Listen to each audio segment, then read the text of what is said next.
حضرت عمرہ رضی اللہ تعالیٰ عنہا بیان کرتی ہیں کہ اما عائشہ رضی اللہ تعالیٰ عنہا اچانک سے بہت بیمار ہو گئیں اور ان کی بیماری بہت لمبی ہوتی جا رہی تھی۔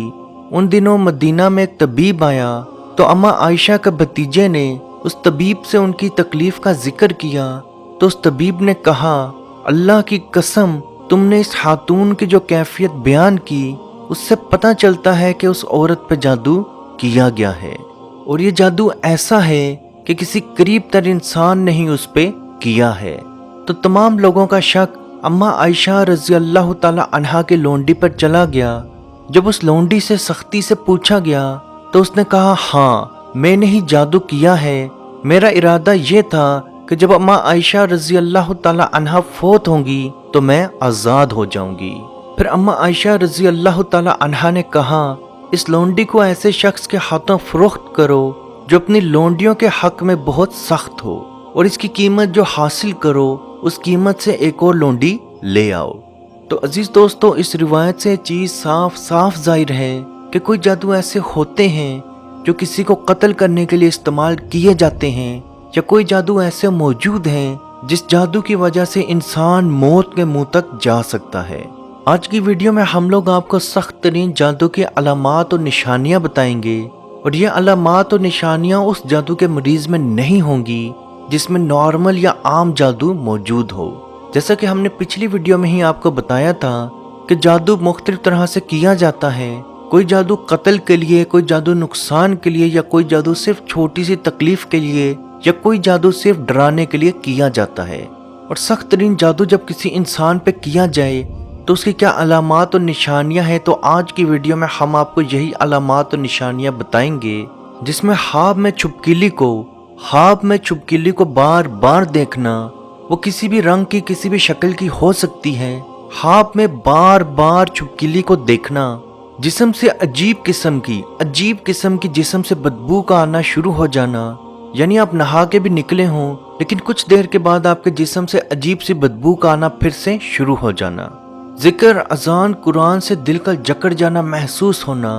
یعنی کہ آپ اذان سنیں، قرآن کی تلاوت سنیں، آپ کو ایسا محسوس ہو جیسے آپ کے دل میں بہت زیادہ درد ہو رہا ہے۔ جب علاج کی صورت میں آپ کے آگے قرآن کی تلاوت کی جائے تو قرآن سنتے ہی آپ کا رونا، آپ کا چیخنا شروع ہو جانا۔ جب آپ دن کے وقت یا شام کے وقت یا رات کے وقت آنکھیں بند کریں تو آپ کو کالے رنگ کی کوئی چیز، اچانک سے کالے رنگ کی کوئی چیز نظر آنا، اور آپ کو اس سے بہت زیادہ ڈر محسوس ہونا۔ علاج کی نیت سے اگر آپ کو کوئی دم، پانی کے اوپر اگر کوئی دم کر کے پانی پلایا جائے تو پیٹ میں شدید تکلیف، پیٹ میں شدید درد کا احساس ہونا، یہ بعض دفعہ اچانک سے بہت زیادہ الٹیوں کا شروع ہو جانا، خواب میں گندگی دیکھنا، بار بار خواب میں گندگی دیکھنا، اپنے گھر والوں کے یا رشتہ داروں کے چہرے بہت برے نظر آنا، گھروں میں، کمروں میں بہت زیادہ گندگی کی بدبو آنا، سوتے ہوئے جاگتے ہوئے ڈرانوی چیزیں، ڈرانوے وسوسے یا ڈرانوی شکلیں یا ڈرانوی روشنیاں نظر آنا۔ عزیز دوستو، یاد رکھیں یہ علامات یا نشانیاں عام جادو کے مریض میں نہیں ہوں گی۔ یہ علامات اور نشانیاں جس بھی جادو کے مریض میں پائی جائیں گی وہ یقین کر لے کہ اس پہ سخت ترین جادو موجود ہے، اور اس جادو کا اگر جلد سے جلد اس نے علاج نہیں کیا یا نہیں کروایا تو بہت جلد اس کی جان بھی جا سکتی ہے۔ سیدنا ابو ہریرہ رضی اللہ تعالی عنہ سے مروی ہے، وہ کہتے ہیں کہ میں شدید بیمار تھا، نبی کریم صلی اللہ علیہ وآلہ وسلم میری تیمانداری کے لیے میرے پاس تشریف لائے۔ آپ صلی اللہ علیہ وآلہ وسلم نے فرمایا، اے ابو ہریرہ، کیا میں تمہیں وہ دم نہ کروں جو جبرائیل علیہ السلام نے مجھ پہ کیا تھا؟ تو میں نے کہا، میرے ماں باپ بھی آپ پہ قربان ہوں، کیوں نہیں، ضرور دم کریں۔ تو آپ صلی اللہ علیہ وآلہ وسلم نے فرمایا، بسم اللہ ارقیکا واللہ یشفیکا من کل داء یؤذیکا ومن شر النفاثات فی العقد ومن شر حاسد اذا حسد۔ اللہ تعالیٰ کے نام کے ساتھ میں تجھ پہ دم کرتا ہوں، اللہ تجھے ہر بیماری سے شفا دے جو تجھے تکلیف دیتی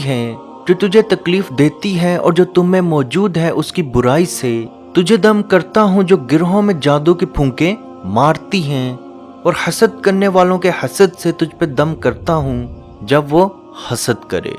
سیدنا ابو امامہ رضی اللہ تعالی عنہ بیان کرتے ہیں کہ نبی پاک صلی اللہ علیہ وآلہ وسلم نے فرمایا، قرآن مجید پڑھو اور سیکھو، کیونکہ یہ روز قیامت پڑھنے والوں کے حق میں سفارش کرے گا، اور 2 چمکدار صورتیں یعنی سورہ بقرہ اور سورہ آل عمران پڑھا کرو،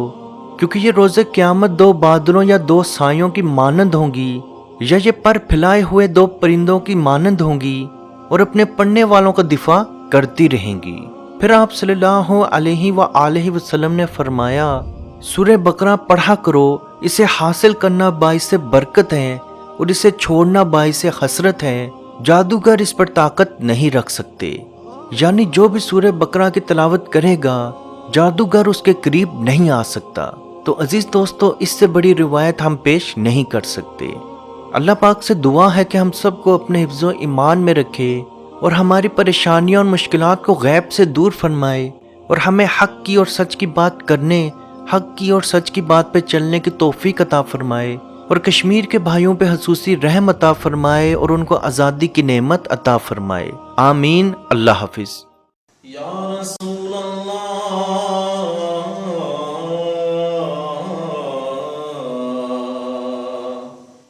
انظر حالنا،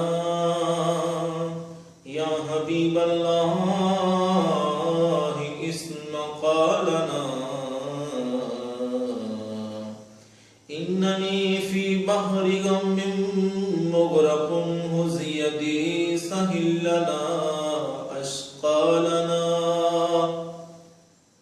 اے مالک و مولا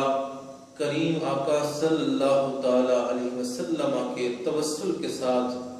اے مالک ہمارے اٹھے ہوئے ان گندے ہاتھوں کی طرف نہ دیکھ، مالک اپنا رحم اور اپنا کرم فرما، مقبوضہ کشمیر کے مسلمانوں کو آزادی کی نعمت سے مالا مال فرما۔ اے اللہ، اس حال کے اندر جب کہ ان پر ظلم و ستم ہو رہے ہیں، اس قدر ان پر مصائب اور آلام ہیں، اے مالک و مولا اس ماہ مقدس کی مقدس گھڑیوں کا صدقہ،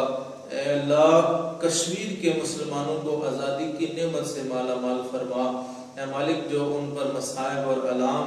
بارش کی طرح برس رہے ہیں، اے مالک تو اپنا خاص فضل اور اپنا کرم فرما،